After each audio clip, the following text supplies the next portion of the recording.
Wanted to create a video today on basically how to break a 2 hour, 20-minute marathon.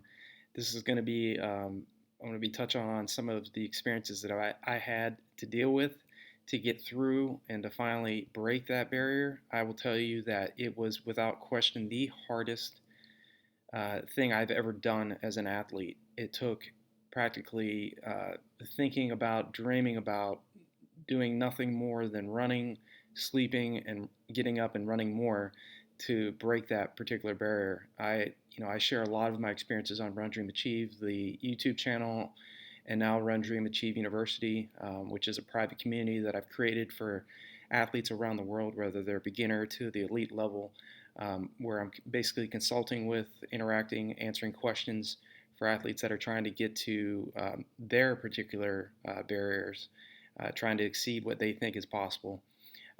What I can tell you is I spent a lot of years. I ran my first marathon in 2002. Had no clue what I was doing. I had no really intention of ever being a marathon runner.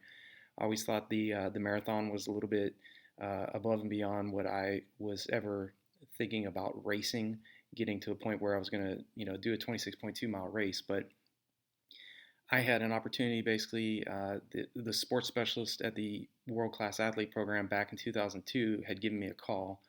And at that time, I had run a then personal best of 53:21 for 10 miles.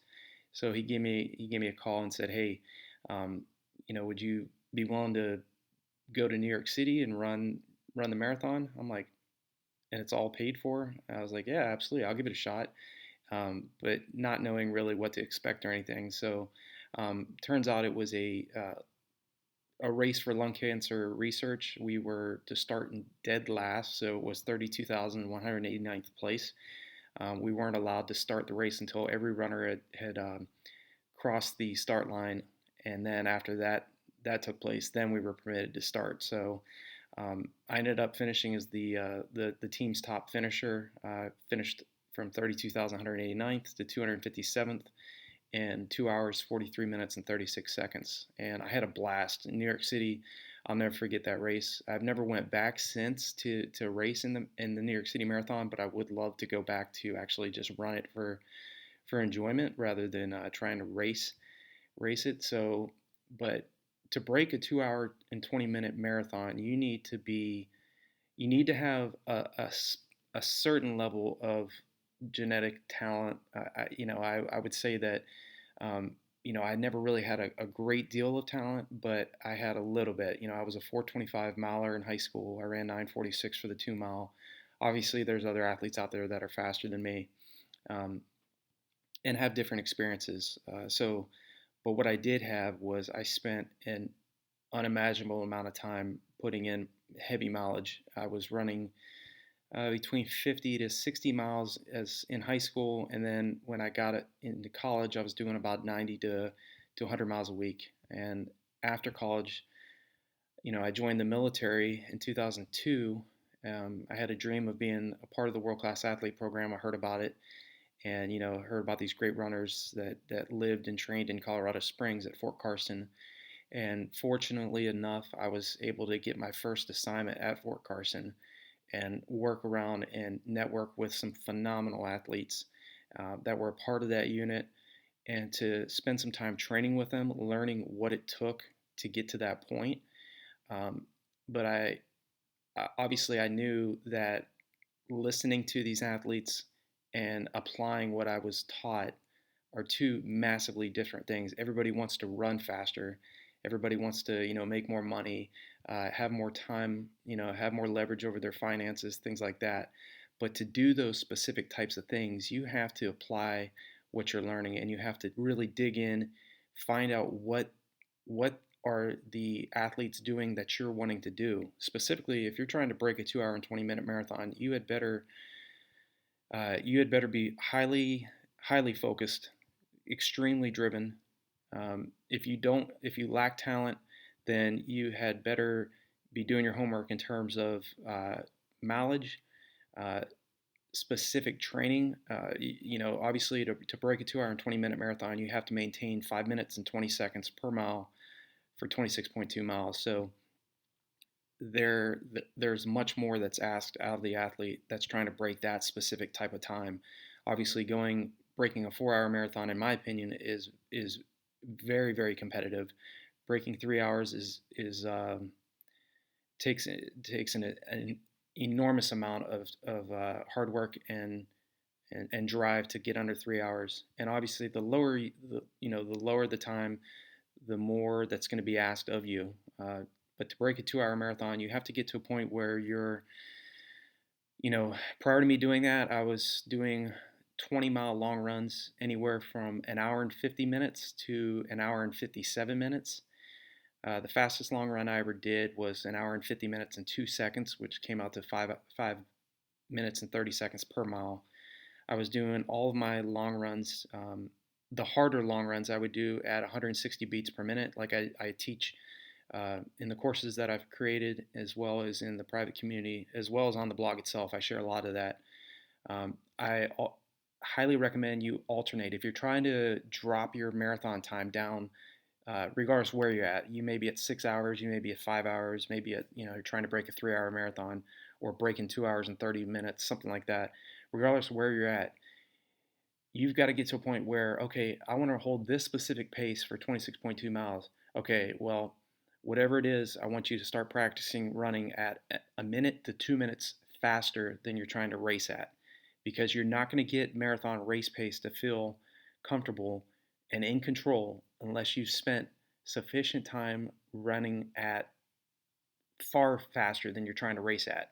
That's how I was able to go from 2 hours and 43 minutes and 36 seconds to 2 hours and 19 minutes and 35 seconds.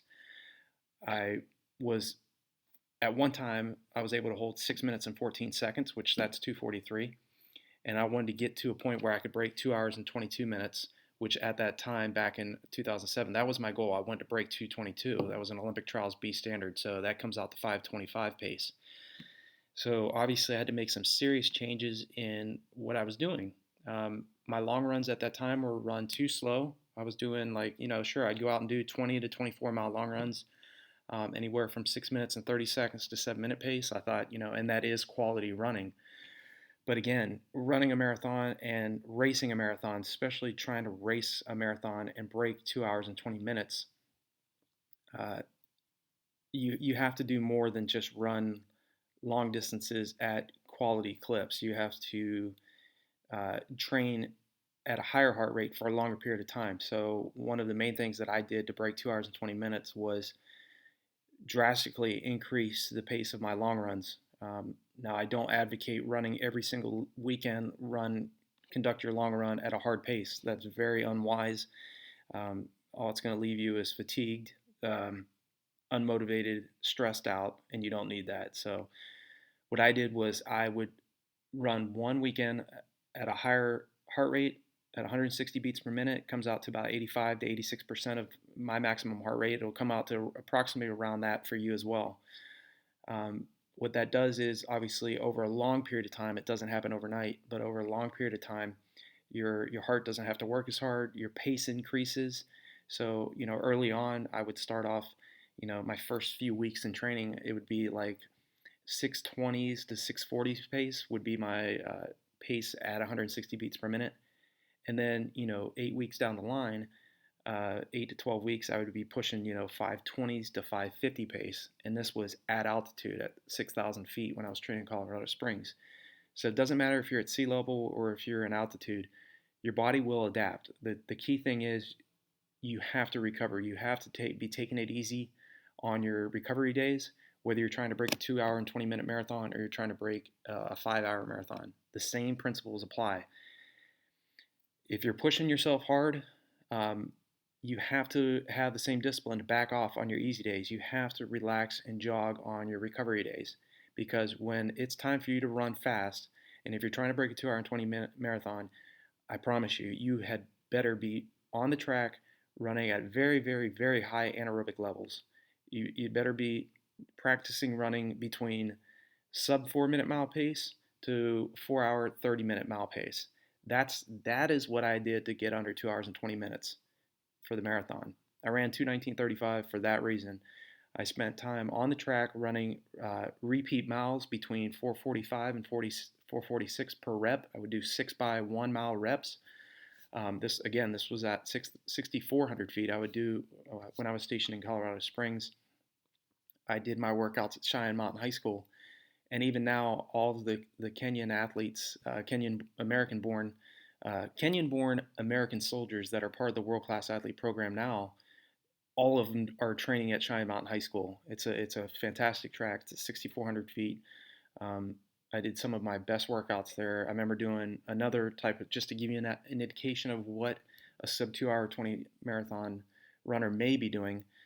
Um, and what worked for me is I would do 3 by 2 miles on the track. The best I ever did was a 9:52 on the first rep. I did 9:50 on the second rep and a 10:01 for the third rep. And I gave myself 5 minutes recovery between each repetition. So again, doing those types of workouts along with long runs, anywhere from an hour and 50 at the very fastest to anywhere from an hour and 50 to 157 for 20 miles was the types of workouts I was doing, along with obviously the weekly mileage, which ranged from 80 miles a week to up to 142 miles a week. I never ran my best when I was up that high. I broke 220 when I was running between 85 and 95 miles a week. So again, it's not about the mileage. It's about what types of workouts are you putting into that mileage. If you're running 85 to 90% of your weekly mileage, uh, a minute to 2 minutes slower than you're trying to race at, it's just going to build up endurance. You're going to be very, very strong endurance wise, but stamina wise, you're not going to be quite there. And that's kind of what I see a lot of athletes doing that are missing their time goals. They are putting in the work, but if you're missing a specific time that you're going after over and over again, it really comes down to improving, looking at your weekly training and seeing what percentage of your weekly volume are you spending obviously at your goal marathon race pace, but more specifically, 1 to 2 minutes faster than that, because really that's the only way you're going to get to a point where you can sustain that specific pace over the 26.2 mile distance. And that's really what I had to do.